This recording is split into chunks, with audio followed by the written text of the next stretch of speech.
மாண்புமிகு பேரவைத் தலைவர் அவர்களே, அரசின் தனி தீர்மானத்திற்கு ஆதரவு கருத்து தெரிவித்து அனைத்து மாமன்ற உறுப்பினர்களுக்கும் எனது நன்றியை தெரிவித்துக் கொள்கிறேன்.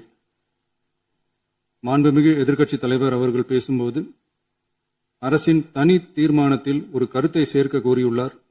அது குறித்து கீழ்கண்ட கருத்தினை பேரவைக்கு தெரிவிக்க விரும்புகிறேன். மேகதாது பிரச்சினை சம்பந்தமாக எனது தலைமையில் 26/5/2026 அன்று மேகதாது பிரச்சினைக்காக பிரத்யேகமாக தனி நடுவர் மன்றம் அமைப்பது குறித்து சட்ட வல்லுநர்களுடன் கலந்தாலோசித்து தனி நடுவர் மன்றம் அமைக்க ஏற்கனவே தேவையான சட்ட நடவடிக்கைகள் எடுக்கப்பட்டு வருகின்றன. எனவே எதிர்க்கட்சித் தலைவரால் அளிக்கப்பட்ட கருத்தினை 4வது பத்திக்கு அடுத்து கூடுதலாக சேர்க்கலாம் என மாண்புமிகு பேரவைத் தலைவர் அவர்களை கேட்டுக்கொள்கிறேன்.